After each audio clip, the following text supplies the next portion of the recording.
सहना ववतु सहनौ भुनक्तु सह वीर्यं करवावहै तेजस्विनावधीतमस्तु विद्विषावहै। ओम शांति शांति शांति।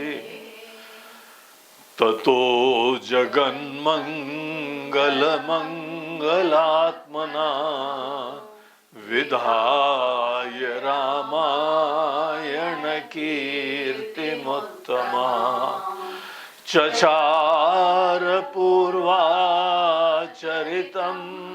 रघुत्तमो राजर्षिवर्यैरभिसेवितम्।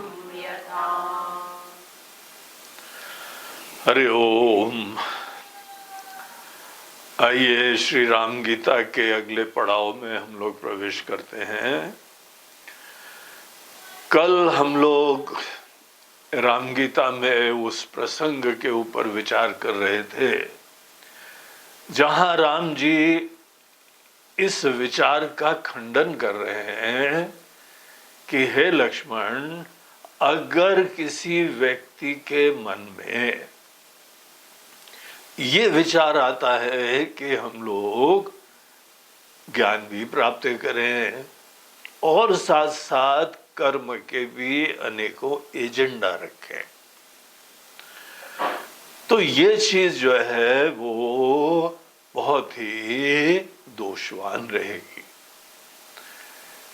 ऐसी सोच से आदमी कर्म का भी प्रयोजन सिद्ध नहीं करता है और ज्ञान से भी वंचित हो जाएगा।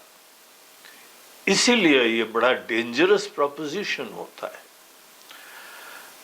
और इतना मासूम सा हमको लगता है कि इसमें क्या होता है, भगवान कर रहे हैं और सब हम लोग भी जो करते चले ही आएंगे। बोलते नहीं, ये सब इसके लाइटली नहीं ले लो इसको।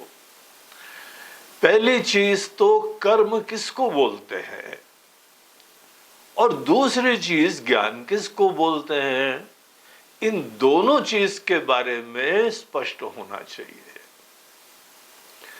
कर्म तब होता है जब अभी हम संकुचित हैं, छोटे हैं। हमारी सोच, हमारी समझ ये है कि हम एक जीव हैं। अगर यही दिख रहा है तो इसको स्वीकार करो ना, यहां से यात्रा चालू करो। दिख रहा है कि हम एक व्यक्ति हैं, छोटे हैं, खंडित हैं, संकुचित हैं और बहुत सारी चीजें जीवन में करना आवश्यक होता है और हमारे बाहर भी एजेंडा होते हैं। और उससे बड़ी चीज यह है कि हमारा मन बहुत ही निर्मल होना चाहिए। हमारे मन की जिम्मेदारी भी हमारी होती है, ये ऑटोमेटिकली नहीं हो जाती है। ये बहुत ही एक डेलिब्रेट कॉन्शियस एफर्ट, एक बड़े इंटेलिजेंट अप्रोच, जैसे कोई बीमारी हो। बीमारी के पीछे कोई कारण होता है और उस कारण को बहुत ही इंटेलिजेंटली फोकस्ड वे में एड्रेस करना पड़ता है। हमारा छोटापना भी ऐसे ही है। किन कारणों से हमारा छोटापना आया है, हम एक व्यक्ति क्यों हो गए हैं, हम खंडित हैं, संकुचित हैं। और ये चीज हमको अपने आप में संतोषजनक नहीं लगती है, क्योंकि उचित नहीं है, सत्य नहीं है। हमको अनेकानेक चीजें अपने जीवन को चलाने के लिए भी चाहिए, स्वजनों के लिए भी चाहिए, समाज के लिए भी चाहिए, अपने अंतःकरण शुद्धि के लिए चाहिए, साधना को सिद्ध करने के लिए चाहिए, अनेकों साधनाओं को पूरा करने के लिए चाहिए। ये एक बहुत ही स्पष्ट एजेंडा है और अगर आप करेंगे ही नहीं तो फिर कैसे होएगा? खाना भी नहीं बना तो खाना भी नहीं बनता है। छोटे मोटे काम भी करना चाहो, काम धंधा करना चाहो, आपको करना पड़ेगा। इंटेलिजेंटली, डेलिबरेटली, होलिस्टिकली, समग्रता से जो कुछ है आपके पास सब कुछ लगाना चाहिए। इसीलिए ये सोच की जो है वह हम क्या कर रहे हैं, भगवान कर देंगे। बोलते हैं ऐसे लोग जीवन भर ऐसे प्यासे रहते हैं, कुछ नहीं सिद्ध कर पाते, समय बीतता चला जाता है, उनका कोई एजेंडा पूरे नहीं हो पाते। तो ऐसा नहीं करो। जो जो चीजें जीवन में अगर बाहरी भी प्राप्त करनी है, धन दौलत भी प्राप्त करना है, नाम प्रतिष्ठा भी प्राप्त करनी है, इज्जत भी प्राप्त करनी है, स्वास्थ्य प्राप्त करना है, मन की सुंदरता प्राप्त करनी है, ये सब चीजें कर्म साध्य होती है। और जब भी आपको कोई भी लक्ष्य सिद्ध करना हो तो बहुत फोकस होना चाहिए, क्लियर एजेंडा होना चाहिए और डेलिबरेट एफर्ट होना चाहिए, इंटेलिजेंट एफर्ट होना चाहिए। तब जाके जीवन में कुछ भी सिद्ध होता है। इसीलिए देखिए वेदों ने ये एक कैटेगराइजेशन कर दिया है कि एक समय तक केवल अच्छी तरह से कर्म करो। यही दो निष्ठाएं गीता में बताई है, यही दो निष्ठाएं यहां राम जी बता रहे हैं।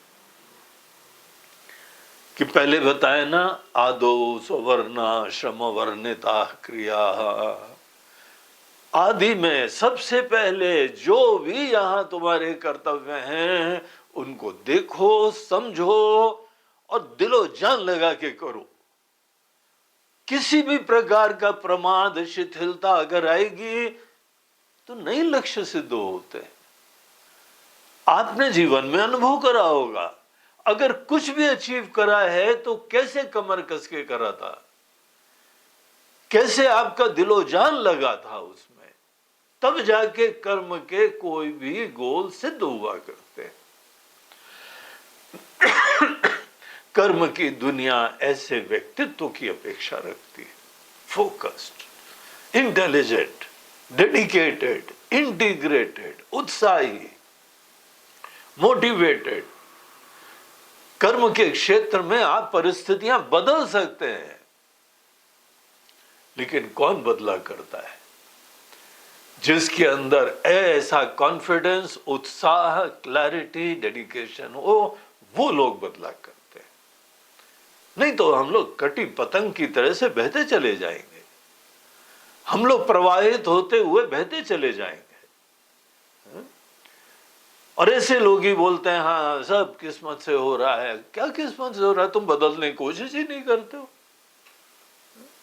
तुम बदलने की कोशिश करो, यहां सब कुछ बदल जाता है।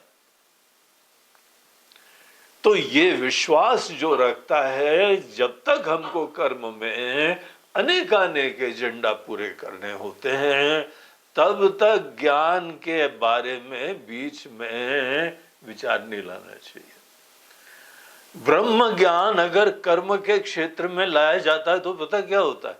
हम कहां करने वाले, गया काम, पंचर हो गई गाड़ी।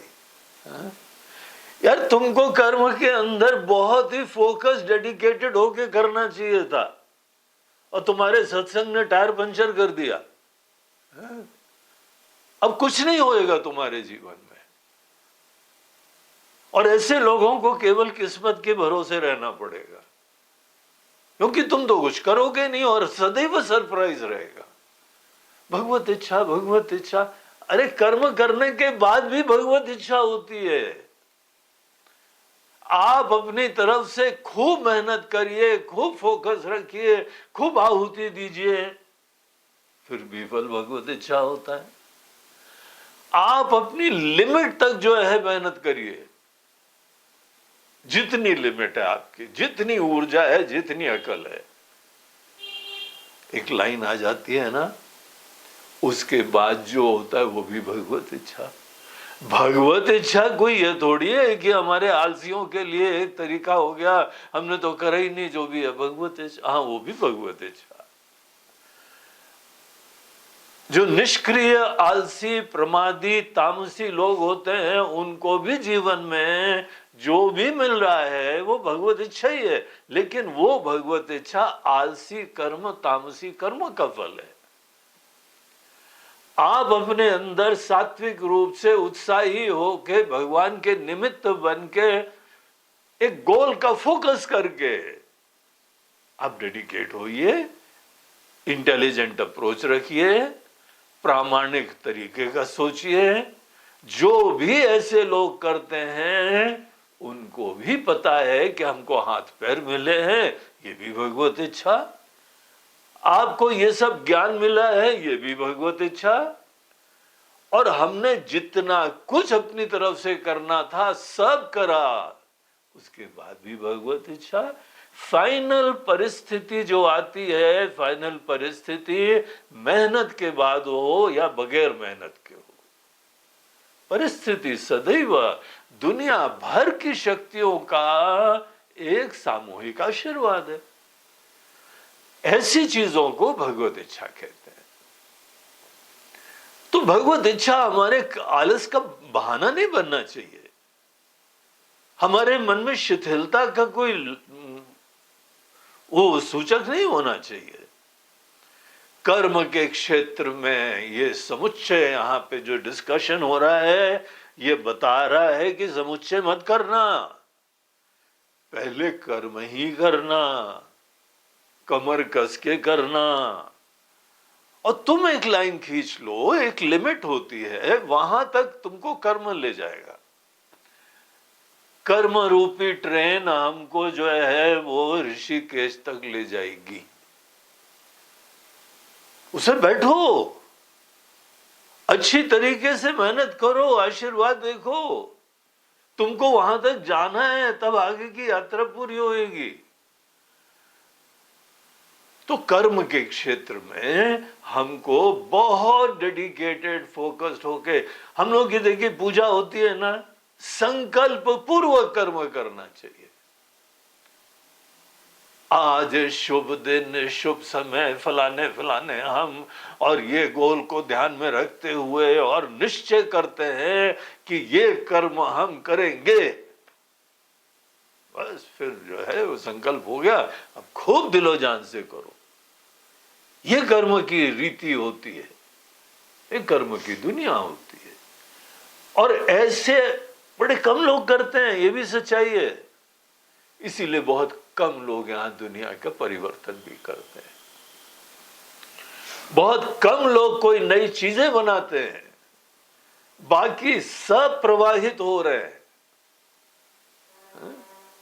और उससे लोगों को बोलना ये उचित है कि सब किस्मत से हो रहा है। हाँ भैया, हो रहा है, तुम्हारे लिए आगे भी हो रहा है। किस्मत से, भगवत इच्छा से तो मेहनत करने वालों का भी होता है। ये सोचा आपने कभी? कर्म करने वाले, संकल्प पूर्वक कर्म करने वाले ऐसे भी होते हैं कि हम अभिमानी हैं, हम ही ने उत्पन्न करा है, वो ना समझी होती है, उनकी एंजाइटीज बनी रहती है, उनके भी फेलियर्स दिखा देते हैं, उनकी औकात दिखा देते हैं कि तुमने क्या करा है। बहुत सारे यहां लोग हैं, बड़े नास्तिक लोग हैं, बड़े कम्युनिस्ट लोग हैं, हम ये कर देंगे, हमने ही जो जीवन में सब करा है।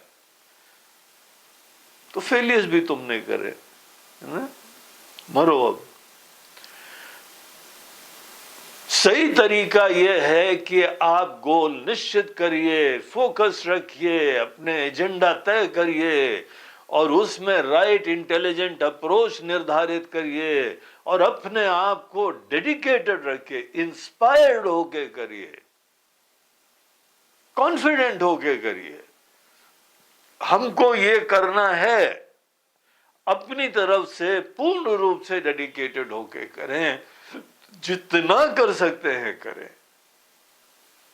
उसके उपरांत ये सच्चाई भी स्वीकार करो, आपने सब प्रकार की औषधि का आश्रय ले लिया, ट्रीटमेंट कर लिया, बस आपका पुरुषार्थ की लिमिट खत्म।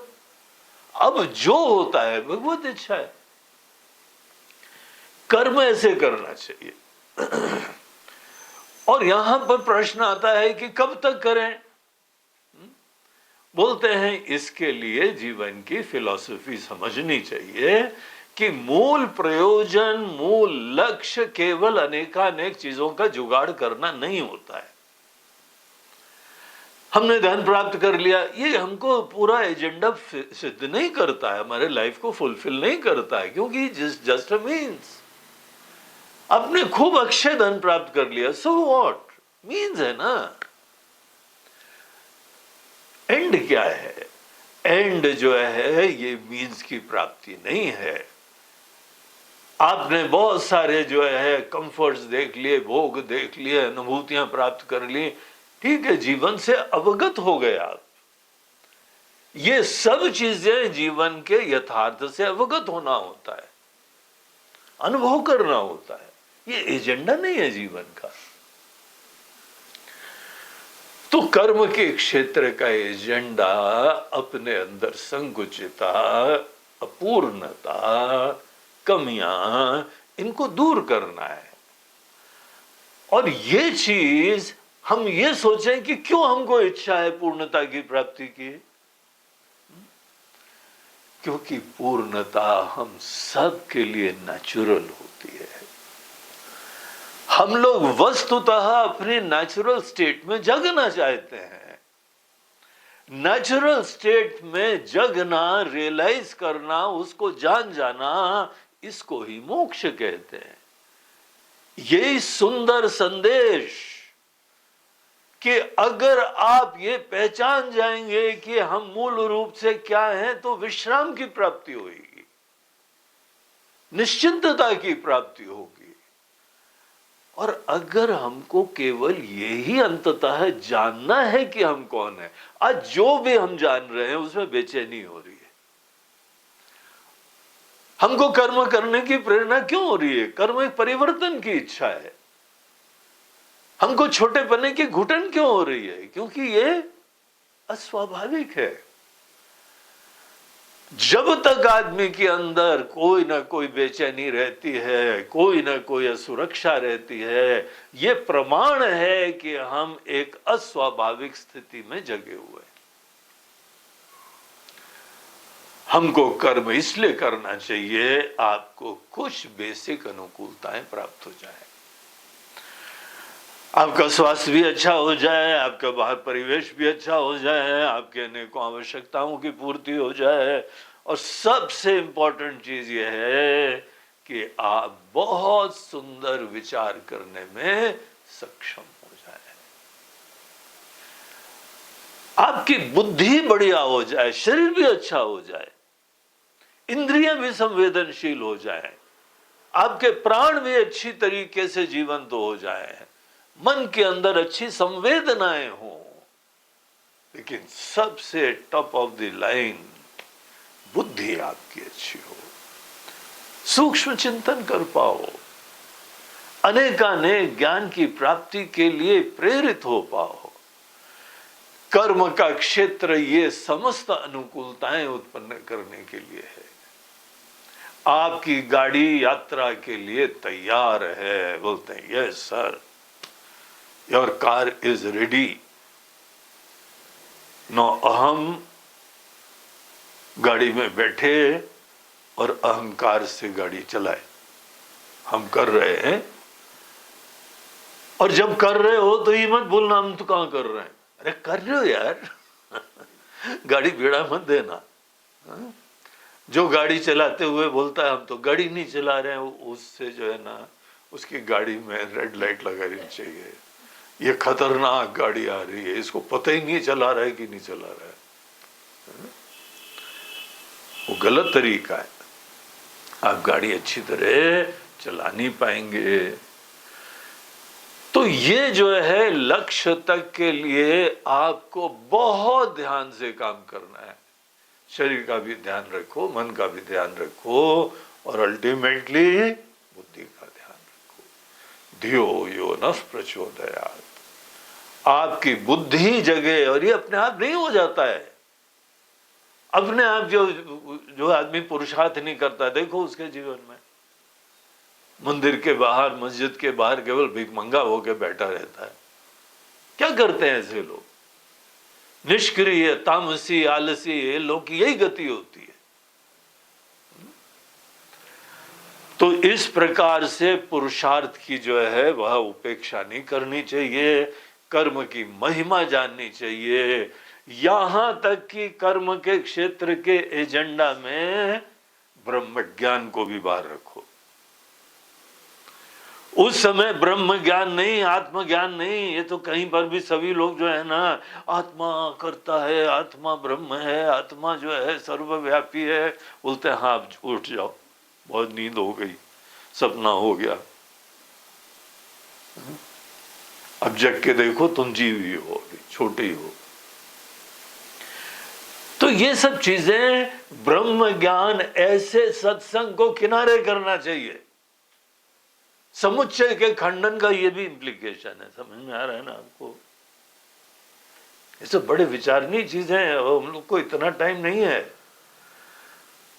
कि हम एक एक सिद्धांत आपको बहुत गहराई से बताएं। हमारा मन तो करता है, और अगर आपको भी मन करता है तो सब छोड़ छाड़ के आश्रम में आओ, यहाँ यही चलता है।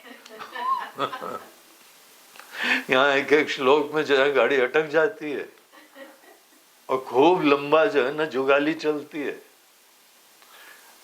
लेकिन आपके बहुत सारे एजेंडा हैं, आपकी जिम्मेदारियां हैं, और हम खुद बोल रहे हैं जब तक आपके कर्म के एजेंडा पूरे नहीं होते हैं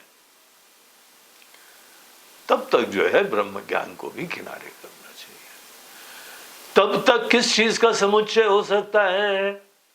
हम लोगों ने विचार करा था ना, कल करा था, एक दिन पहले करा था, कि ज्ञान, ब्रह्म ज्ञान का कर्म से समुच्चय नहीं होता है, धर्म के ज्ञान का, उपासना का, भावना का, भक्ति का, इसका कर्म के साथ जरूर समुच्चय होता है।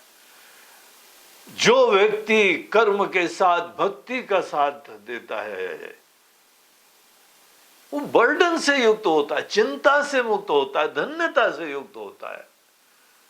जब आपके मन के अंदर ईश्वर की असीम कृपा की अनुभूति है तो उससे ये नहीं होता है निष्क्रियता, उससे निस्वार्थता होती है। फर्क समझो इसका। अगर भगवत भरोसे से आपके मन के अंदर निष्क्रियता हो तो आप भक्ति का दुरुपयोग कर रहे हो। और जो भी यहाँ पे संप्रदाय हैं, स्वामी हैं, खूब बहुत फॉलोइंग होती है, ऐसे लोगों की बड़ी फॉलोइंग होती है, क्योंकि कर्म से हमको मुक्ति दिला रहे हैं महाराज जी, भगवान करेंगे, भगवान करेंगे। ऐसे लोग कर्म ही नहीं करते हैं और जीवन भर ये लोग पराधीन रहते हैं। जो लोग कर्म करेंगे वो शीघ्र स्वतंत्र हो जाएंगे। कर्म के एजेंडा में हमको कमर कस के जिम्मेदारी लेके काम करना पड़ता है। उस समय ये सब विचार गलत होते हैं पॉजिटिवली। अगर हम ज्ञान के समय कर्म का खंडन करते हैं तो कर्म के समय ब्रह्म ज्ञान का खंडन करते हैं। उस समय किसी को विक्षेप मत दो। वैसे जनरली हम लोग ब्रह्म ज्ञान के लिए जो है ना आराम से प्रवचन दे सकते हैं। महाराज देते क्यों प्रवचन आप? उससे हम एक बहुत ही प्रैक्टिकल कारण से देते हैं, निश्चिंतता से देते हैं। अगर कोई व्यक्ति के मन के अंदर कर्म के क्षेत्र की प्रेरणाएं रहेंगी वो ऑटोमेटिकली प्रवचन से उठ के चले जाते हैं। देखो कितना हम निश्चिंत हो जाते हैं, बैठ ही नहीं पाते हैं। और अगर जबरदस्ती किसी मजबूरी में बैठ गए तो बार बार घड़ी देखते हैं, यार कब खत्म होगा। ये पता नहीं फोकट की बातें क्या क्या चला रहे हैं। यहाँ हमारी दाल रोटी का मसला है और यहाँ पे दाल रोटी नहीं, हलवा पूड़ी भी हमको खानी है जीवन में, और यहाँ पे बोल रहे हैं ब्रह्म सत्यम जगन मिथ्या। ऐसे लोग प्रवचन में बैठते नहीं है, इसीलिए हम डेयर कर पाते हैं सदैव ब्रह्म ज्ञान की बात करने में। और हमको अपने आप को कंसोल करना पड़ता है कि इतने से ही काम चलेगा। हम दो हमारे दो हम दो नहीं, हम एक हमारे चार, बस। इससे ज्यादा लोग टिकते ही नहीं है। जिसके मन के अंदर ऐसी खुजली मची हुई है, ये करना है वो करना है, ऐसे लोग कैसे ब्रह्म ज्ञान में बैठेंगे? और अगर जो कर्म के एजेंडा हैं बैठ गए तो उनके लिए हानि होगी। आपको पता है कि ये पुराने महात्मा लोग जल्दी जल्दी ब्रह्म ज्ञान सबको सुनाते नहीं थे। वो बोलते थे अगर ब्रह्म ज्ञान की प्राप्ति करनी है तो पहले तो कर्म के क्षेत्र में तुमको अपनी जिम्मेदारियां पूरी करनी चाहिए, अनेकानेक जो है साधनाएं अच्छी तरह करनी चाहिए, नित्य तुम्हारी पूजा पाठ और नित्य जो भी कर्म है वो तुमको करने चाहिए, और इस सब प्रक्रिया से गुजर के तुम फ्री होके आगे बैठो। ऐसे भाव से तुम बैठोगे, अंदर तक फ्री होके बैठोगे, शुद्ध होके, सात्विक होके, निश्चिंत होके, तब जाके जो है ज्ञान का हमको भी समय इन्वेस्ट करना वो कोई काम का होता है। तो इस तरीके से कर्म के क्षेत्र में ब्रह्म ज्ञान का भी हस्तक्षेप नहीं होना चाहिए। और वो लाइन आपको समझना आवश्यक है, जहां पे जीवन में दो निष्ठाओं की चर्चा होती है वहां पे कर्म का लिमिट हमको समझनी चाहिए। कब तक कर्म करें, तो ये हमको बातें बड़ी क्लियर होनी चाहिए। ये शास्त्र के सिद्धांत हैं, ये हमारे पूर्वज लोग बता रहे हैं, ये हमारे भगवान बता रहे हैं। हम तो केवल विनम्रता से भगवान की बातें समझने की कोशिश कर रहे हैं। ये हमारे मन की उपज नहीं है कोई। ये सालों से, वर्षों से, हजारों वर्षों से भारत देश के अंदर यही ज्ञान की गंगा बह रही है।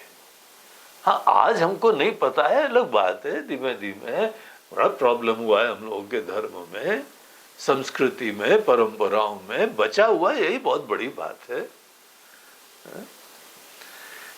तो कर्म का क्षेत्र पहले बहुत डेडिकेटेड फोकस रूप से करना चाहिए, और उसके बाद आपके मन के अंदर बहुत सुंदर विचारशीलता, सत्संग भी करते रहो।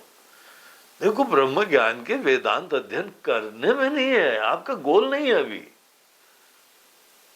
आप कर्म के क्षेत्र में ब्रह्म ज्ञान की इंफॉर्मेशन प्राप्त कर सकते हैं, गोल अभी आपको एड्रेस नहीं करना है। जहां पे आपका दिलो जान लगना चाहिए वो कोई ना कोई आपके कर्तव्यों की पूर्ति में लगना चाहिए,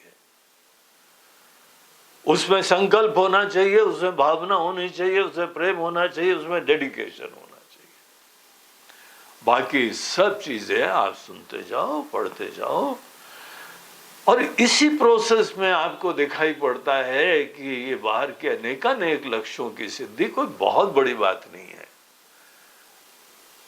हम डेडिकेटेड फोकस रूप से जब कोई काम करते हैं, संकल्प लिया, कर दिया, कौन सा हमने तीर मार लिया, कौन बड़ी बात है। सिस्टम है, ये ईश्वरी है।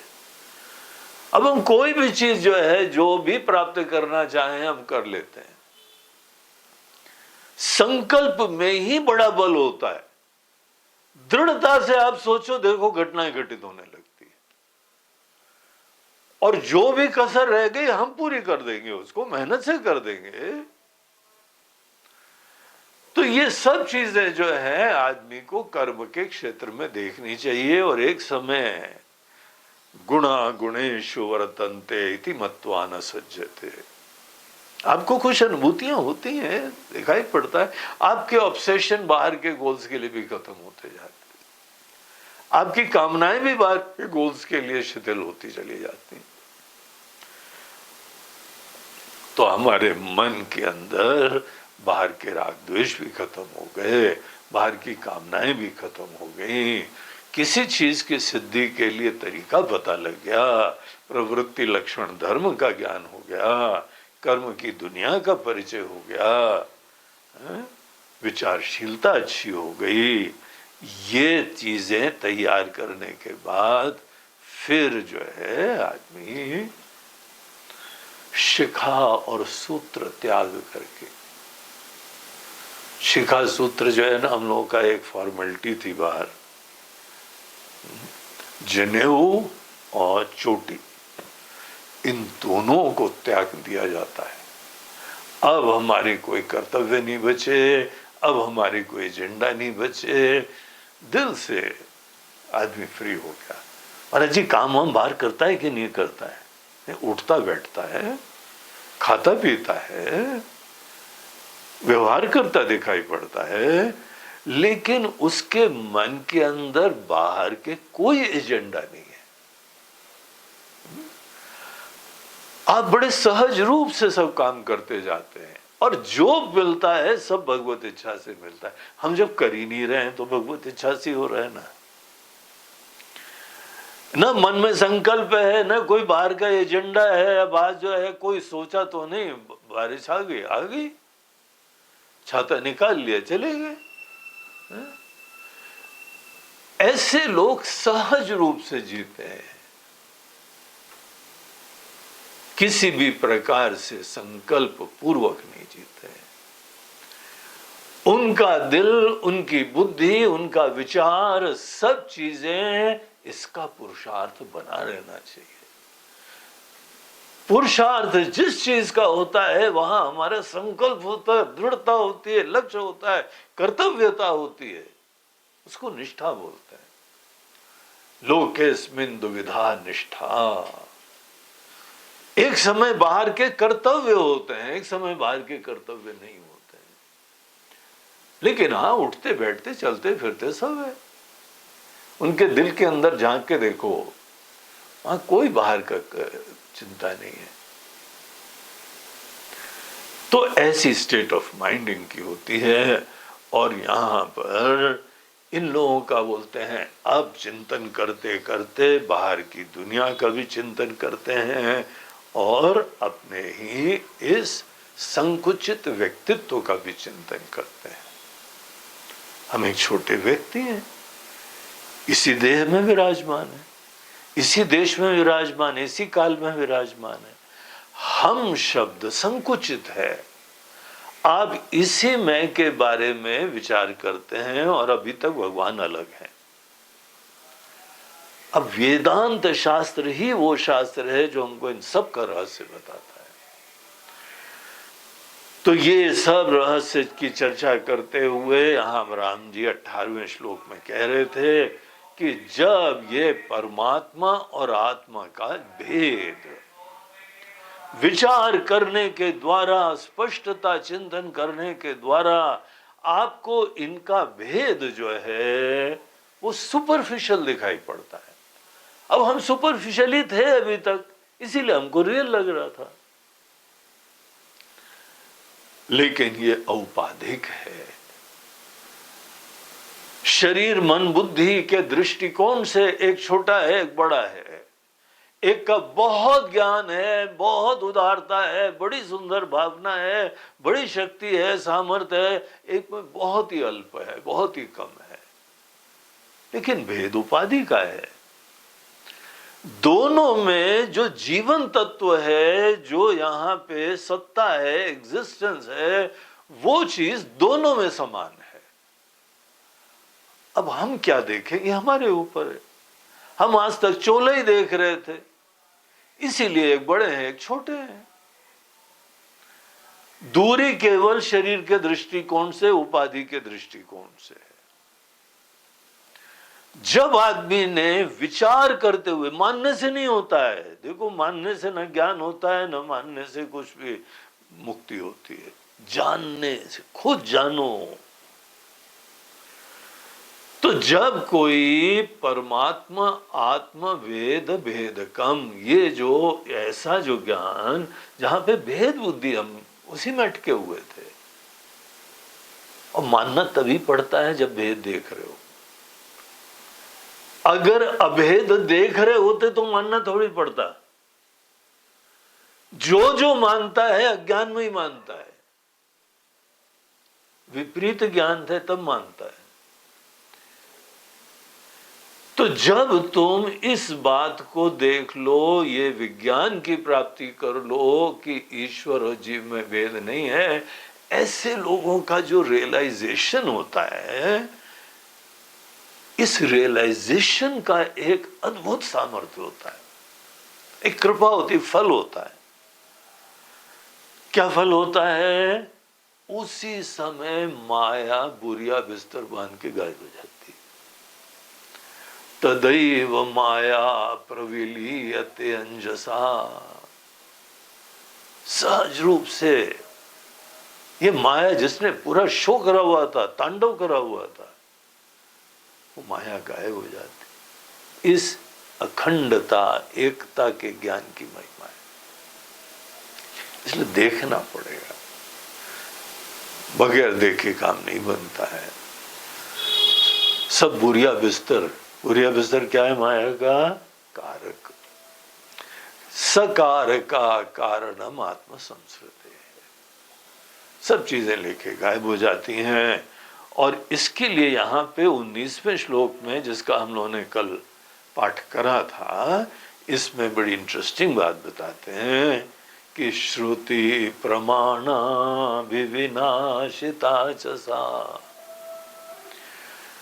ये जो चिंतन करते हैं ना लोग, यहां पे चिंतन हमारी बुद्धि से ही होता है, समझ से होता है। हम एक तरफ से जीव को देख रहे हैं, दूसरी तरफ से ईश्वर के बारे में भी कोई ना कोई समझ रखे हैं। जो भी समझ हमारी जीव के बारे में है, ईश्वर के बारे में है, वो ऐसी है कि ये दूर होते हैं। हम अलग हैं, वो अलग है।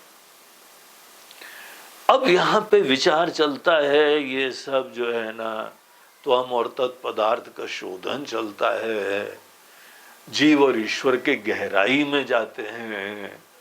और इस प्रोसेस में हम बाकी चीजें रियलाइज करते हैं कि जीव शब्द की परिभाषा क्या है, ईश्वर शब्द की परिभाषा क्या है, और अनेकानेक चीजें समझते हुए उपाधि का महत्व खत्म करते जाते हैं। फिर यहां पे मैं की तरीके से वो बाहर दृश्य नहीं होता है, अनुभव नहीं होता है। जिस चीज का निश्चय होता है वो अपनी सत्ता का होता है। जो तत्व है, जो आत्मा है, उसको अपनी सच्चाई कहते हैं। जब ये चिंतन होता है तो बाकी सब चीजों का निषेध होता चला जाता है। जो चीज अवशिष्ट बचती है ना, जो मैं अवशिष्ट बचता है, हम हैं, स्वतः सिद्ध हैं, स्वप्रकाशित हैं, कुछ ना कुछ है। यहां पे ऐसे मोमेंट में आगे हमारे पास कोई फैकल्टीज नहीं होती हैं जो उस चीज का प्रामाणिक निश्चय दिला दे। आपकी बुद्धि की सीमा है, आपकी इंद्रियों की सीमा है, सब चीजों की सीमा है। तो एक लिमिट आती है, उससे आगे हमारे संसाधन काम नहीं करते।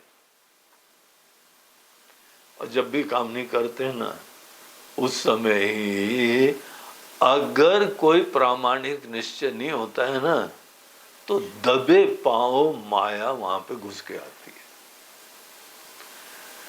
आपके पुरुषार्थ के आगे, आपके संसाधन के आगे जो दुनिया है, कल्पना का विषय बन जाएगी ना, संभावना का विषय बन जाएगी।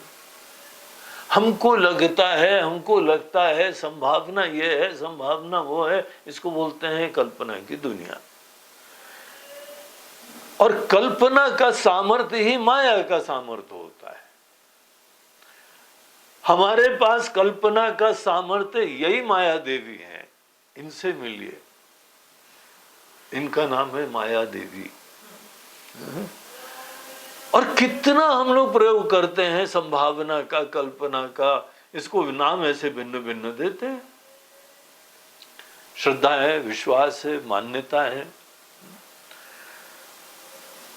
हमारे पुरुषार्थ की सीमा के आगे जब आपने सब निषेध कर दिया है, अब आगे जो है वो हमारे संसाधन, हमारे जो भी फैकल्टीज है, उसका विषय नहीं है। देखिए यहाँ पे हम लोग के मनीषी लोग, हमारे शास्त्र, हमारे वेद अल्टीमेट प्रमाण, अद्भुत चीज है। उसमें बोलते हैं फाइनल प्रमाण न तर्क का होता है न अनुभूति का होता है। आप जब अनुभव कर ही नहीं सकते, अपने आप का अनुभव कैसे करेंगे? हम तो अनुभव करने वाले हैं।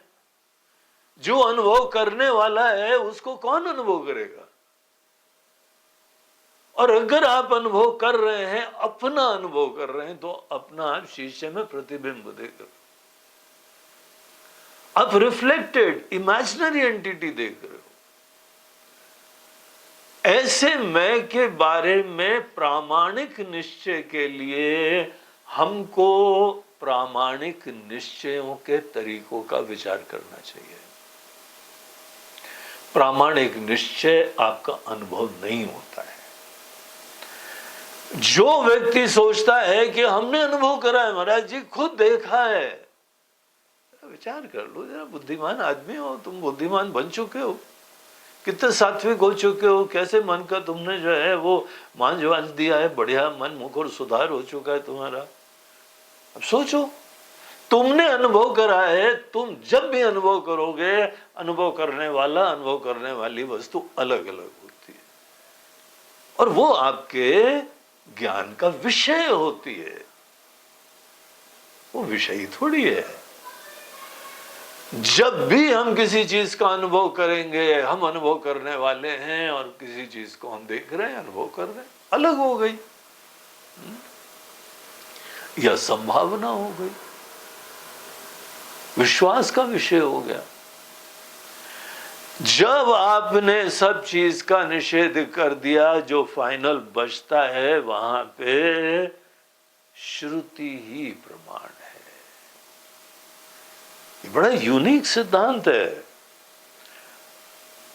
जब आप वेदांत पढ़ेंगे ना, और जो पढ़ रहे हैं ये वेदांत ही चल रहा है, तो यहां पे अनेकों प्रकार के ज्ञान के मीन्स की चर्चा होती है।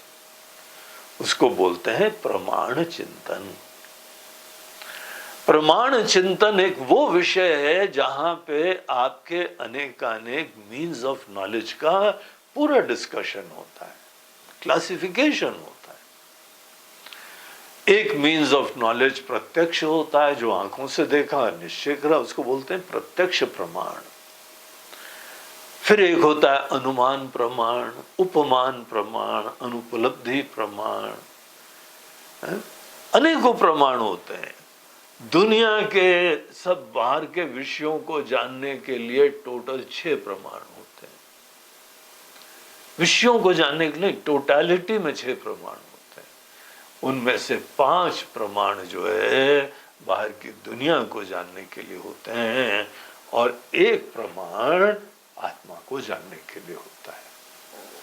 बहुत ही सीरियस विषय है, बड़ा गंभीर विषय है, बहुत इंपॉर्टेंट विषय है।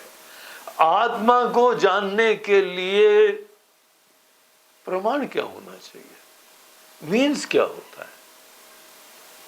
आपका अनुभव, आपके तर्क,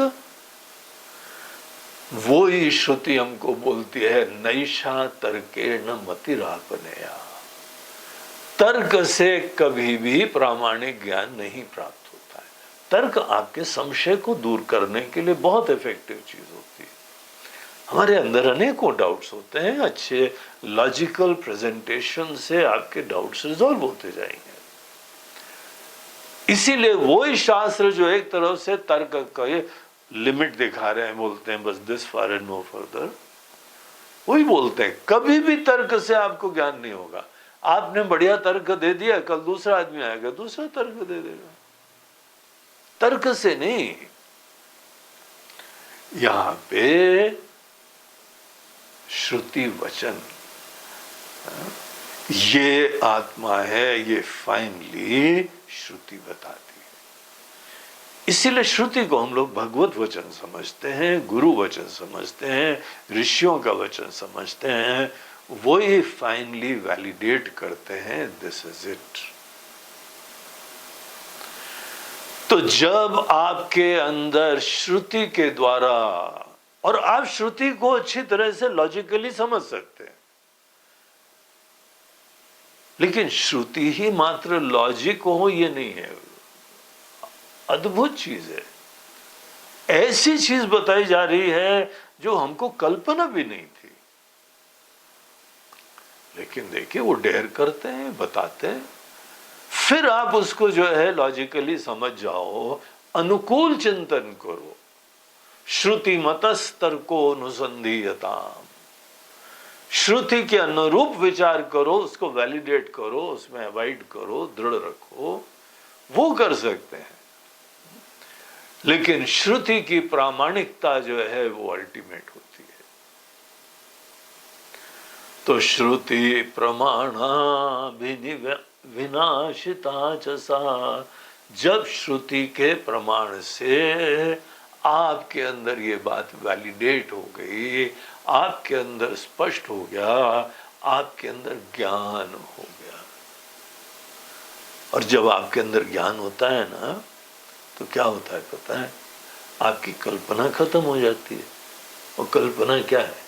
हम छोटे हैं। देखिए सब विचार चलता रहता है और हमारा जीव भाव बना रहता है, हम जान रहे हैं, हम जान रहे हैं, हम जान रहे हैं। वो बोलते छोटापना बना होता है।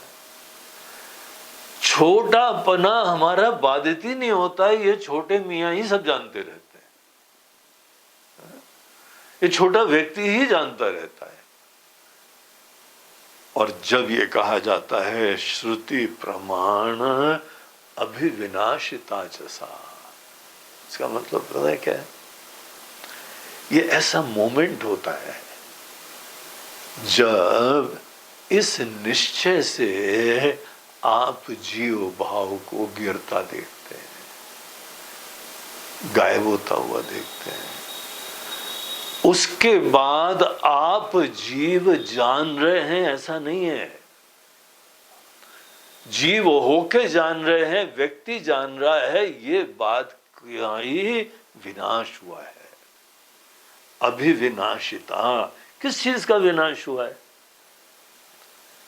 हमारी लिमिटेड आइडेंटिटी का, हमारी संकुचित अस्मिता का। हमारी संकुचित अस्मिता खत्म हो गई, हम अब लिमिटेड व्यक्ति नहीं रह गए। अगर नहीं हुआ तो अभी चिंतन करते रहो और विचार करो। अभी तुमने वहां तक बात समझी नहीं, जंप कर गए हो शायद। जल्दीबाजी में तुमने कोई ना कोई धारणा कल्पना उत्पन्न कर ली है। तो इस तरीके से श्रुति प्रमाण ही फाइनल तरीका होता है और ये चेंज नहीं होता है। ये इतने डिवाइन रेवलेशंस हैं कि उनके बाद एक के आगे और कौन सी चीज होगी? सब खंड समाप्त कर दिया, वही एक अखंड अनंत तत्व रह गया। और इसीलिए वहां पे फिर अविद्या सदैव के लिए खत्म हो जाती है।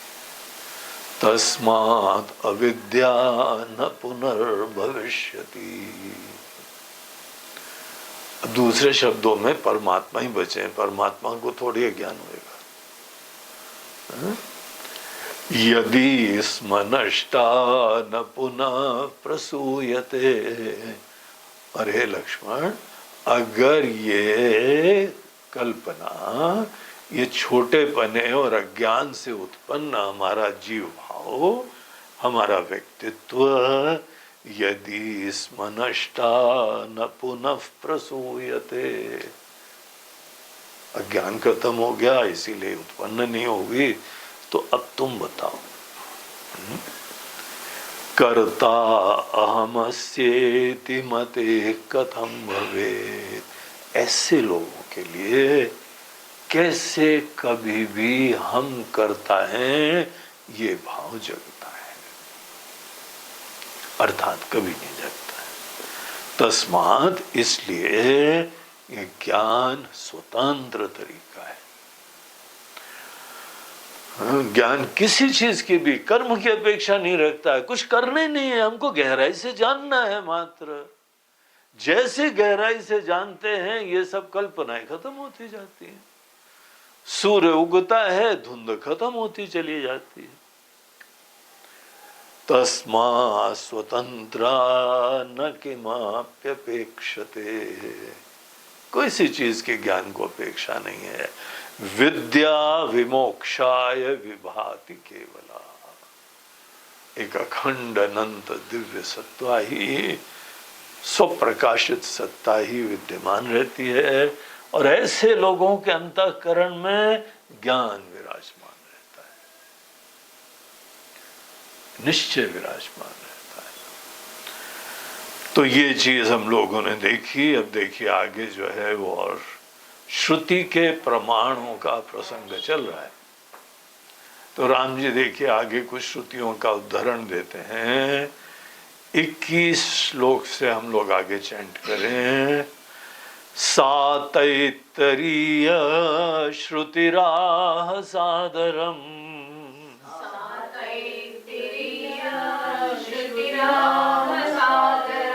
न्यासं प्रशस्ताखिल कर्मणां स्फुटम्, न्यासं प्रशस्ताखिल कर्मणां स्फुटम्, एतावदित्याह च वाजिनां श्रुतिः, एतावदित्याह च वाजिनां श्रुतिः, ज्ञानं विमोक्षाय न कर्म साधनम्, ज्ञानं विमोक्षाय न कर्म साधनम्। सा तैत्तरीय श्रुति आह सादरम। यही बात, ये जो हम बात कह रहे हैं, यह हमारी कोई ओरिजिनल बात नहीं है। तुम श्रुति को देखो, उपनिषदों को देखो। श्रुति बोलते हैं वेदों को। श्रुति वर्ड यूज होता है कि जो चीज रिवील्ड नॉलेज है। और हम लोग वेदों को श्रुति इसीलिए कहते हैं क्योंकि जिनको ये रिवील भी हुआ है ना, वो अपना कर्तापने का साइन नहीं करते, अपना पेटेंट नहीं सिद्ध करवाते।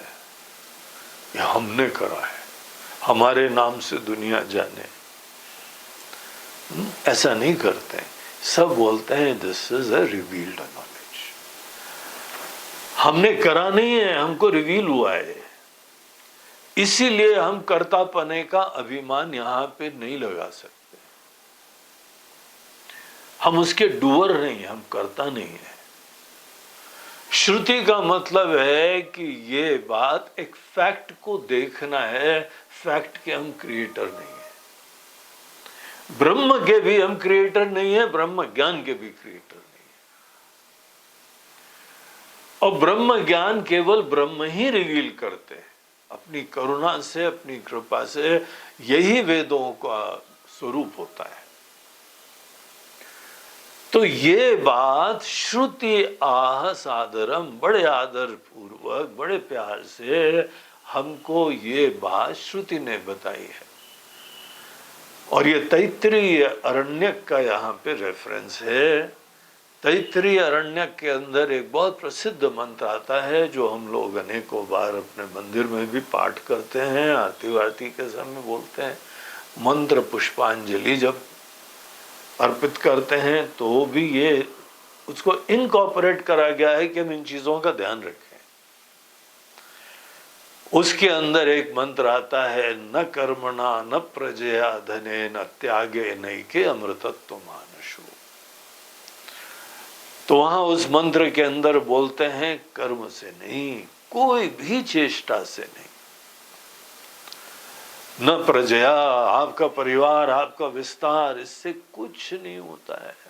ज्ञान के लिए परिवार का रोल होता है, कंटिन्यूटी होती है, यहाँ संस्कृति चलती है।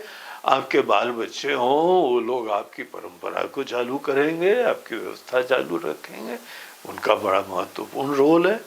लेकिन मुक्ति में नहीं है। आपके शरीर की अंतिम क्रिया भी आपके स्वजन लोग करेंगे। ये सब चीजें हैं। आपके समस्त जीवन की जो भी संग्रह है, प्रॉपर्टी है, उसके अधिकारी भी बनेंगे, उसको और ऊंचाई तक ले जाएंगे।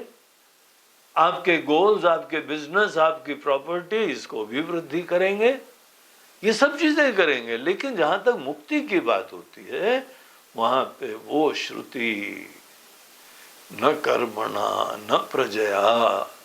इसीलिए जो बहुत परिवार करते हैं ना, उनको मुक्ति का इंटरेस्ट नहीं है, उनको बाहर के विस्तार का ज्यादा इंटरेस्ट है। वो जीव भाव में अटके रहते हैं, इटरनली वो छोटे बने रहेंगे। वो ऐसे पेड़ हैं जिसकी शाखा देखते रहते हैं, जो कि फूल देखते रहते हैं। वो लोग कभी पूरा शाश्वत अनंत सर्वव्यापी सत्ता नहीं बन पाएंगे। उन्होंने खुद निश्चय कर लिया है, वो अभिमान इसी चीज का उत्पन्न करते हैं। कर्म से, कुछ भी कर्म से मुक्ति नहीं मिलेगी, कुछ भी प्रजा से नहीं मिलेगी, कुछ भी धन से नहीं मिलेगा। ये सेठ लोगों, धन वन जमा कर लो, तुम्हारे पास सामर्थ्य है। सबके पास आशीर्वाद नहीं होता है, सबके पास वो जुनून भी नहीं होता है, सबके पास वो पागलपना भी नहीं होता। बस पैसा जमा करो। तुम्हारे पास है, लेकिन समझ लो ये तुम्हारे काम नहीं आएगा। एक हार्ट अटैक होएगा ना, तुम्हारा पैसा क्या काम आएगा? तुमको यमलोक जाना हो, वहां पर भी तुम पर्स भी नहीं कैरी कर सकते हो। बहुत ज्यादा पागलपना नहीं रखना चाहिए। सब साधन को साधन समझो, इससे ज्यादा ना अभिमान रखो। सेवा करो, सौभाग्य ईश्वर का कृपा है तुम्हारे ऊपर। अच्छे अच्छे काम करो, लेकिन ईश्वर के निमित्त बन के करो। धर्म के कार्य सदैव करते रहो। धन से मुक्ति की कोई प्राप्ति नहीं होगी। वो श्रुति बोलती है, त्यागे नैके अमृतत्व मानसो। अंततः को छोड़ना होता है, सब चीजें छोड़ो। तो सब दृष्ट उपाधियां किनारे करो, छोड़ो छोड़ो छोड़ो। जी ये षड्यंत्र है। आप लोग जो है ना सब बोलते हो सब छोड़ो, और कहाँ दो, हमको दो, हमको दो, हमको दो, हमको मत दो, हमको मत दो। किसी को तो दो, तुम तो ले नहीं जाओगे। जिसको आप उचित समझो वहां पे मुट्ठी खोलो। हम तुम्हारे भरोसे जी नहीं रहे। आज तक दिया है क्या? नहीं दिया है ना, तो भी हम मोटे ताजे खाते पीते हैं। क्या फर्क पड़ रहा है? फोकट का अभिमान पाले हुए हो कि आप मांगते हो, कुछ नहीं मांगते हो, देते कहाँ हो तुम? आज तक नहीं दिया ना। जब आज तक नहीं दिया है तो हमारी गाड़ी नहीं चलनी चाहिए थी। हमारा प्रॉब्लम कम खाने की चल रही है, इतना खा रहे हैं। क्या रोल है तुम्हारा? जबरदस्ती हवा में हो। हमारे वजह से दुनिया चल रही है, हमारे वजह से ये सब खाते पीते हैं सब महात्मा लोग। किसी एक महात्मा को ऐसे लोगों ने नहीं दिया होगा। जिसने दिया है वो सेवा भाव से दिया है, अपनापन से दिया है। आप अपने लोगों के लिए देते तो एहसान रखते हो क्या? जिन्होंने दिया है सब अपनापन से दिया है। और जो अपनापन से देते नहीं, उनसे लेना भी बर्डन लगता है। जो अपने लोग होते हैं ना, उनको बोला भी जा सकता है कि भैया ये चाहिए, वो खुशी से करते हैं क्योंकि अपनापन होता है। अपनापन की प्यार भक्ति की दुनिया है। हमारे वजह से चल रहा है ऐसा थोड़ी होता है। कभी कोई पति पत्नी आपस में बोलते हमारे वजह से चल रहा है, बोलते अच्छा हमारे वजह से चल रहा है, बताएं जा रहे हैं छोड़ छाड़ के। केवल छोड़ने मात्र से। तो श्रुतिराह सादरम। और यहाँ पे एक बृहदारण्यका उपनिषद की, जिसको वाजी नाम श्रुति ही, उसका भी राम जी रेफरेंस देते हैं। सोच लो, राम जी ने अपने गुरुकुल में तैत्तिरीय उपनिषद, बृहदारण्यका उपनिषद कठोपनिषद, केनोपनिषद, मांडुक्य उपनिषद, मुंडक उपनिषद, प्रश्नोपनिषद, ईशावास्य उपनिषद, सब पढ़ाई करी थी और बहुत अच्छी तरह से करी थी। रेफरेंस दे रहे हैं उसका, याद है उनको सब। गुरुकुल में तो पढ़ाई करी थी इन्होंने, तो सृष्टि के आदि में वेद भी दिए। ये वही तो ब्रह्म है जो यहाँ शरीर धारण करके आए हुए हैं और इस चीज के बारे में बता रहे हैं। एतावदित्या च वाजिनां श्रुतिः ज्ञानं विमोक्षाय न कर्म साधनम्। केवल समझो, देखो, निश्चय करो, इसको बोलते हैं ज्ञान। कर्म करते रहोगे ना तो उलझे रहोगे, कुछ सिद्ध करोगे, छोटे बने रहोगे। न कर्म साधन, कर्म खूब अच्छी तरह से कर करा के फिर चप्पल की तरह उतार के रखो और उस मन को देखो जहां पे कर्म का बर्डन नहीं है। जिस व्यक्ति में कर्म का रत्ती मात्र बर्डन नहीं होता है, उस माइंड को भी देखना चाहिए। सच अ ब्यूटिफुल माइंड, इतना सुंदर मन होता है। ये नहीं है कि महाराज जी क्या मूर्ति की तरह बैठे रहेंगे क्या? फिर तुम इस चीज को ध्यान रखो, कर्म का एजेंडा नहीं होना है, बाहर कुछ सिद्ध नहीं करना है, जो है स्वीकृति करना है और उसको गहराई से समझना है। किसी विशिष्ट परिस्थिति की प्राप्ति का संकल्प नहीं है।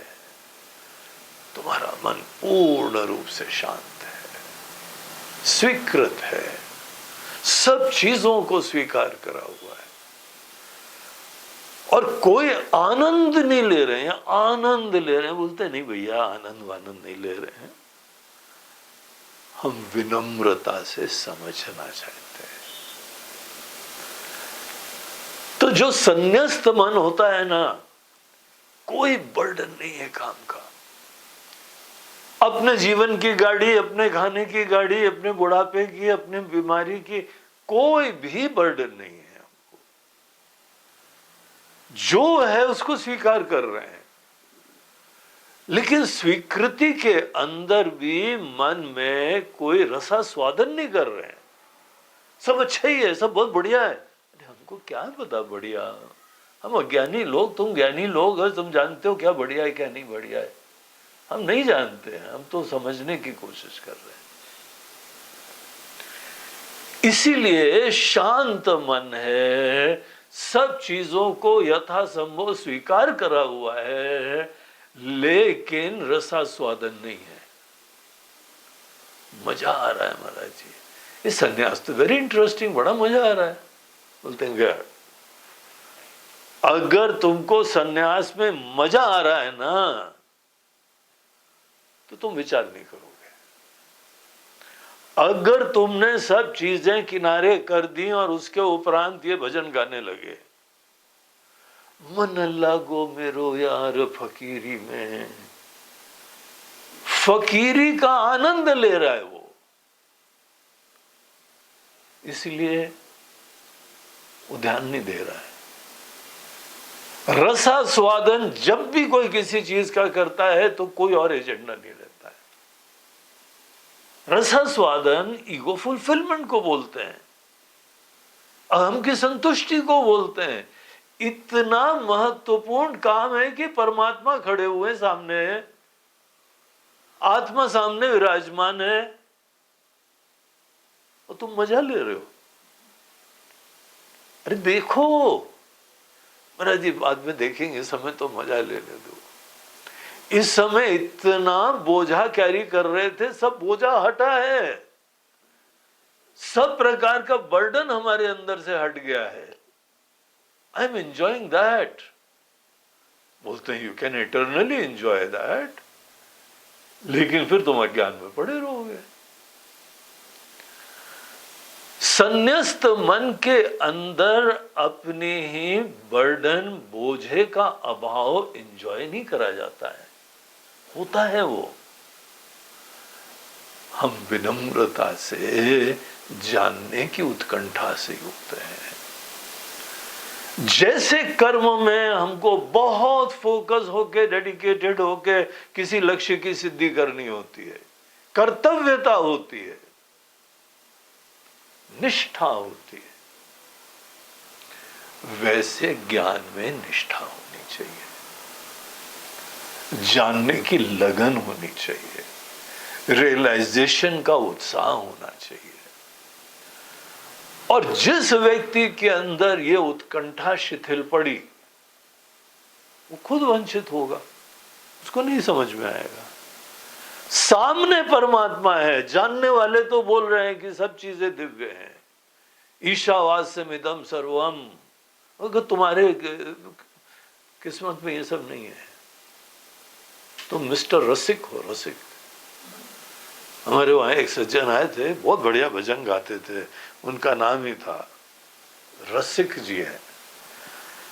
महाराज जी कार्यक्रम में रसिक जी को बुला लें, बोलते अरे वाह मजा आ जाएगा यार। रसिक जी इतने मस्ती से रस लेते हुए भजन गाते थे, लेकिन वो सज्जन सदैव जाम के ऊपर जाम पीते थे, रस पीते थे। उर्दू में बोलते हैं जाम पी रहे हैं, हिंदी में बोलते हैं रस पान कर रहे हैं। वो एंजॉय करते रहते। एंजॉयमेंट के इतने आतुर थे कि भगवान को देखने के लिए रेडी नहीं है। तो ये लोग जो है ज्ञान की प्राप्ति करते हैं। स्टेट ऑफ माइंड बहुत बढ़िया है, बड़ा सुंदर मन होता है। सन्यास का मन देखो, प्यासे का मन ही मन देखो, कुछ करने वाले का उत्साह से युक्त मोटिवेटेड माइंड ही मत देखो, इनक्विजिटिव माइंड भी देखो, जिज्ञासु मन भी देखो, जानने की उत्कंठा से शांत मन भी देखो। उसको बोलते हैं संन्यास्त मन। कर्म कभी साधन नहीं होता है, जानने का ही मनोवृत्ति होनी चाहिए। ज्ञानम विमोक्षाय न कर्म साधनम। तो ये बात यहाँ पे दिखाते हुए इस पूरे प्रसंग का समापन धीमे धीमे भगवान कर रहे हैं। अर्जुन के प्रश्न, ये लक्ष्मण जी, हमारे भगवत गीता बड़ी प्रिय है, इसीलिए अर्जुन भी आ जाते हैं। लक्ष्मण जी के प्रश्न को बहुत सिंसियरली, यद्यपि लक्ष्मण जी ने नहीं पूछा था, ध्यान रखो, राम जी ने ही प्रश्न सामने उत्पन्न करा था, लेकिन जिस तरह से मुंडी हिलाई थी लक्ष्मण ने, उन्होंने यही परिचय दिया था, हाँ भगवान ये बहुत इंपॉर्टेंट प्रश्न मन में आया था। ठीक है, जब तक तुम्हारी मुंडी नहीं हिलेगी ना दोबारा, तब तक हम छोड़ेंगे नहीं इसी विषय को। तो चलिए आगे के भी श्लोक पढ़ लें, फिर हम लोग कल कंटिन्यू करेंगे। विद्या समत्वेन तु दर्शितस्त्वया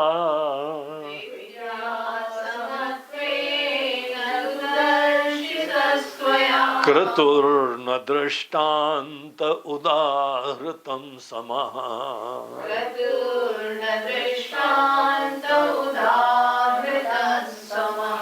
फलैः पृथक्त्वात् बहुकारकैः क्रतुः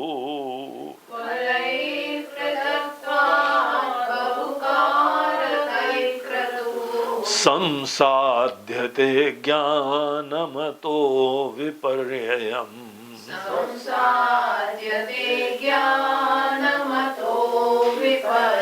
सप्रत्यवायो ह्यहमित्यनात्मधीः अज्ञा प्रसिद्धा न तु तत्त्वदर्शिना अज्ञा प्रसिद्धा न तु तत्त्वदर्शिनः तस्माद् बुधैत्याजमवेक्रियात्मभिः तस्मात् बुधैस्त्याज्यमविक्रियात्मभिः विधानतः कर्म विधि प्रकाशितम् विधानतः कर्मविधि प्रकाशितम्। यहाँ भगवान आगे ये बोल रहे हैं कि तुमने विद्या और कर्म दोनों को समान दिखाया कि दोनों में कारक इन्वॉल्व होते हैं, सहायक चीजें ज्ञान में भी होती हैं, कर्मों में भी होती हैं। बोलते हैं ये बात उचित नहीं है, हम इस चीज का भी खंडन करते हैं, क्योंकि ज्ञान का स्वरूप जब तुम समझोगे, इन ज्ञान की प्राप्ति, पढ़ाई, इसमें सहायक चीजें होती हैं, लेकिन ज्ञान की प्राप्ति में, रियलाइजेशन की प्राप्ति में किसी अन्य चीजों की सहायता नहीं होती है। और उस रियलाइजेशन की प्राप्ति को ही ज्ञान बोलते हैं। इंफॉर्मेशन की प्राप्ति के लिए हमको आश्रम चाहिए, व्यवस्था चाहिए, गुरुजी चाहिए, किताबें चाहिए, और इंद्रिय चाहिए, मन चाहिए, दुनिया भर की चीजें चाहिए। इसको कारक बोलते हैं, फेवरेबल फैक्टर्स। लेकिन किसी को खूब पढ़ाई करवा दो, रियलाइजेशन हुआ कि नहीं हुआ ये अलग विषय चलता है। रियलाइजेशन की प्राप्ति में कारक नहीं इन्वॉल्व होते हैं, ये बात आगे बोलते हैं। और तुमने ये जो कहा है कि अगर हम कर्म त्याग देंगे तो ये तो श्रुति के विरोध में होगा, पाप पड़ेगा। महाराज जी, आपके सत्संग में आने के बाद हम पहले बहुत ही नित्य पूजा पाठ करते थे, अग्निहोत्र का कर्म करते थे, हवन करते थे। आपके चक्कर में महाराज जी सब खत्म हो गया, और आपके चक्कर अनु छोड़ा नहीं है वैसे, लेकिन आप हमको छुड़वा रहे हो। और अगर हमारी पूजा पाठ और हवन नित्य सब छुड़वा दोगे महाराज जी, हम पाप आपको पास ऑन कर देंगे, हम नहीं जिम्मेदार हैं। ये बैठे ना बाबा जी, ये जिम्मेदार है। बाजी अच्छे बच्चे की तरह से हम काम करते थे, आपने सब हमको जो है गंदा बच्चा बना दिया, पाप अलग पड़ रहा है हमको। तो राम जी उसका उत्तर देते हैं 23वें में, वो हम लोग कल देखेंगे। भगवान बोलते हैं पाप पाप नहीं पड़ेगा बेटा, तुम परमात्मा के पास जा रहे हो जो सब पाप पुण्य से अलग हैं, ऐसे में क्या पाप पड़ता है। और ये हम नहीं कह रहे, श्रुति कह रही है। तो श्रुति को दरअसल प्रॉब्लम ये, तुम लोग पढ़ते नहीं हो, ये परंपराएं खत्म हो गई हैं। इसीलिए कोई लोग बहुत मोक्ष के लिए सिंसियर हैं, लेकिन बेचारे लगे रहते हैं, अंततः श्रुति का ज्ञान नहीं प्राप्त होता है। श्रुति प्रमाण है, और श्रुति को बहुत सिंसियरली आदर से पढ़ना चाहिए, और उसके हिसाब से अपनी पूरी यात्रा को तुम नेविगेट करो, तुम पूरी यात्रा बुद्धिमत्ता से आगे बढ़ो। तो ये विषय हम लोग 23वें श्लोक तक कल देखेंगे। आज यहाँ पे ही विश्राम। ओम पूर्णमदः पूर्णमिदं पूर्णात् पूर्णमुदच्यते पूर्णस्य पूर्णमादाय पूर्णमेवावशिष्यते। ओम शांति शांति शांति। हरि ओम श्री गुरुभ्यो नमः। हरि ओम नमः पार्वती पतये। हर हर महादेव। नर्मदे हर। बोलो गंगा मैया की जय। आज का प्रवचन प्रायोजित किया जा रहा है एक इंदौर के बड़े धर्मनिष्ठ अध्यात्मनिष्ठ परिवार वहाँ पे श्री उनके दादाजी रमेश पुरी और उनकी पत्नी गीता पुरी और उनके जो है वह बड़े सुपुत्र हैं विकास पुरी, उनकी पत्नी राधा पुरी, उनके छोटे और मंझले पुत्र विनोद पुरी और उनकी अर्धांगिनी दुर्गा माता दुर्गापुरी। विकासपुरी जी के जो हैं वह पुत्र रमनपुरी। पूरा पुरी परिवार जो है, उनका छोटा बच्चा भी लड़का बहुत ज्यादा इन्वॉल्व नहीं होता है लेकिन श्रद्धालु है। उनके घर गए थे हम भोजन के लिए, तो भी बैठा श्रद्धा से ध्यान से, आंख में चमक थी, ध्यान से सुन रहा था। तो पूरा परिवार जो है वो आज आहुति दे रहा है और उसमें सबको प्रेरित करने वाले विनोदपुरी। तो ये सब लोग जो है भगवान शंकराचार्य जी को इतना सत्कार करते हैं कि एक को हमने घर देखा जहाँ पे शंकराचार्य जी का विग्रह, उनकी मूर्ति, सब इतने श्रद्धा भक्ति से उनको साक्षात परमात्मा का रूप देखते हैं और अपनी पूजा उपासना प्रेरणा लेते रहते हैं। ऐसे अपने महापुरुष लोगों से ही सतत प्रेरित रहते हैं और इसीलिए यहाँ पर भी अच्छी श्रद्धा से जुड़े रहते हैं। यथा संभव अनेकों ज्ञान की प्राप्ति में खूब लगन रहती है। तो बड़ी धन्यता महसूस कर रहे हैं कि उनको ये सब श्रवण का सौभाग्य मिल रहा है और इस ज्ञान की प्राप्ति के दृष्टि से वो आज पूरा परिवार सामूहिक रूप से ये ज्ञान यज्ञ में आहुति दे रहा है। पूरे परिवार को हमारी बहुत बहुत शुभकामनाएं। भगवान आपकी मनोकामना पूर्ण करें। आपका संकल्प ज्ञान की प्राप्ति का, अपने देश अपनी संस्कृति को ध्वजा इसकी परचम लहराने का जो भी मन में भावना है, बड़े सत्संकल्प हैं। बहुत बहुत शुभकामनाएं और आशीर्वाद। हरि ओम तत्सत।